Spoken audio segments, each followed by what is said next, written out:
Jusqu'à 9h, Good Morning Business. Et à 7h23, on avait une discussion passionnante pendant la publicité. On va essayer de la poursuivre évidemment avec vous, avec Mathieu Courtecuisse, le président de Syntec Conseil, président aussi de SIA Partners, votre entreprise. Et vous présentez aussi l'ensemble des sociétés de conseil aujourd'hui. Mathieu, on se disait effectivement, avec cette crise sanitaire et économique, ça accélère les mutations. On l'a bien vu, ça accélère la digitalisation, ça accélère le télétravail. Et votre boulot à vous, c'est d'accompagner les entreprises dans cet exercice de transformation, de réinvention pour aller chercher la productivité. Ça fait 10 ans, 20 ans qu'on la cherche, cette productivité. Elle est peut-être là, sous nos pieds.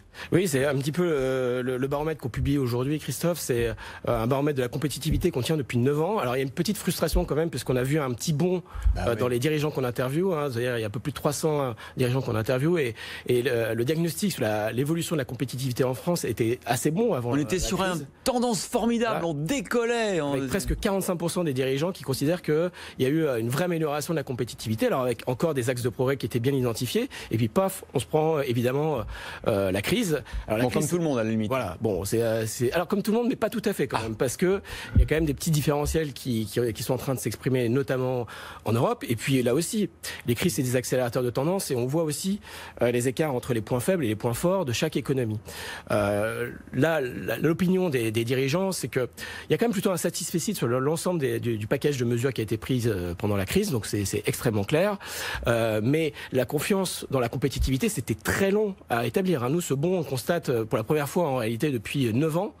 Et la confiance, c'est très long à se faire, mais à se défaire, ça peut l'être très vite. Et là, il y a une demande des dirigeants pour un maintien des réformes, notamment en matière fiscale et en matière d'allègement de charges sur le travail qualifié. Donc c'est vraiment les deux tendances qui sont en place. Et il y a une demande également de maintien et d'accélération de la transformation de la sphère de l'État. C'est-à-dire qu'on ne veut pas raser gratis. Alors c'est le paradoxe. J'ai vu qu'il y a 70% des sondés qui est dans votre baromètre là, qui demandent à l'État de réduire ses dépenses. Ouais. Et en même temps, on n'a jamais autant demandé d'aide, de plan de soutien de l'État. Oui, alors évidemment, il y a un côté un petit peu schizophrène, mais la demande, elle est quand même très claire en termes de transformation, parce qu'on voit bien aujourd'hui qu'il y a un écart, par exemple, en matière d'éducation, de santé, en termes de dépenses de PIB entre la France et l'Allemagne, quasiment 1 point à chaque fois d'écart.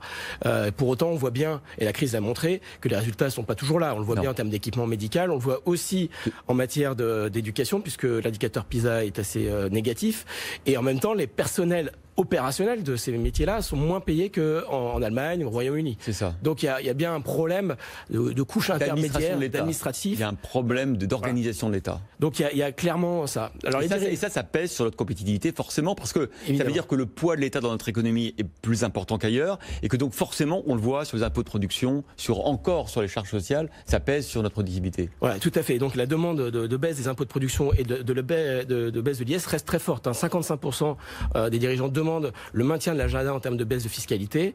27% demandent vraiment le maintien du pacte productif tel qu'il avait commencé à être élaboré avant. Donc ça, c'est très clair.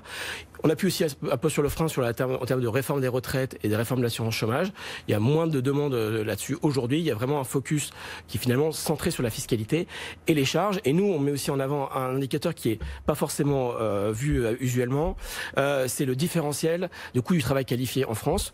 Sur le coût du travail non qualifié, on est plus compétitif que l'Allemagne. D'accord. Ah oui. En revanche, intéressant. Sur les salaires à 50 000 et à 100 000 euros, alors là, c'est la catastrophe. Alors c'est ce dont on parlait ensemble. Ces salaires à 50 000 et 100 000 euros, on voit que c'est notamment ceux qui ont beaucoup télétravaillé pendant la crise, et on se dit pourquoi on ne va pas continuer à les faire télétravailler dans leur maison de campagne ou à l'étranger. Et là, il y a une concurrence qui est en train de se faire entre pays européens sur les conditions salariales, sociales de ces salariés à forte rémunération qui peuvent travailler n'importe où. Oui, c'est très net, et on le voit aujourd'hui dans l'ensemble des pays européens. Là où on refait retravailler le plus vite les cadres, c'est d'abord dans les autres pays avant la France. Aujourd'hui, alors il n'y a pas de statistiques officielles du nombre de cadres qui sont en activité partielle en France, mais c'est presque 30%. Ah oui. Et donc, en réalité, la problématique, c'est quand même que comment vous faites redémarrer une économie avec 30% des cadres qui sont en activité partielle. Alors je sais bien que c'est plus populaire de parler des salariés qui sont en première ligne, etc. Et c'est tout à fait légitime par rapport à la crise qu'on a vécue. Mais il ne faut pas oublier quand même que les entreprises, elles ont besoin de cadres pour faire avancer les choses. Et Mathieu, vous me disiez que dans d'autres pays, comme aux Pays-Bas par exemple, l'État prend même, c'est même pas 84%, c'est 90% des salaires des cadres par exemple, mais en les faisant travailler. Exactement. Donc, il y a eu un choix très net aux Pays-Bas, c'était de financer l'activité pour qu'elle se maintienne. Nous, on a fait un choix de financement de l'inactivité. Et nous, c'est pour ça qu'on plaide actuellement, le plus fort possible, sur le fait que l'argent qui est investi en termes de financement de l'inactivité soit le plus vite possible alloué vers une reprise de l'activité, c'est-à-dire des allègements de charges temporaires, mais pour remettre les gens en activité et non pas financer finalement les gens qui sont en attente, quoi. Ou alors, une idée qu'on pourrait donner au gouvernement pour débrancher le chômage partiel, c'est de le diminuer, mais de continuer à payer des gens qui sauraient retourner au travail, comme le font nos amis hollandais. Exactement. Et d'ailleurs, vous me disiez, Mathieu Courtecuisse, que du coup, on voit déjà, on ne donnera pas de nom d'entreprise, mais des entreprises délocaliser leurs salariés, ces fameux salariés, 50 000, 100 000 euros, de France vers les Pays-Bas. Exactement, là ça se traduit actuellement par une reprise de l'activité qui est plus rapide chez les cadres dans d'autres pays européens et ça peut conduire à terme à finalement une relocalisation permanente de ces activités. Donc il faut être extrêmement vigilant là-dessus. Notamment pour les groupes qui ont leurs sièges sociaux à la fois en France, aux Pays-Bas, il y en a pas mal. Oui, parce que l'idée ça pourrait être d'envoyer tous les cadres en télétravail aux Pays-Bas. C'est-à-dire qu'en fait, on a beaucoup parlé de phénomène de démétropolisation, mais les 2 heures de train, vous pouvez aller au Luxembourg, c'est un peu plus pour les Pays-Bas, c'est 3 heures. Enfin, c'est très rapide. Et si vous devez venir une fois tous les 15 jours sur le site client, on sera tous des travailleurs transfrontaliers. Et ça a déjà commencé, vous me le disiez, oui. Mathieu Courtecuisse, président de Syntec Conseil, merci pour l'étude, et président de SIA Partners. Merci beaucoup.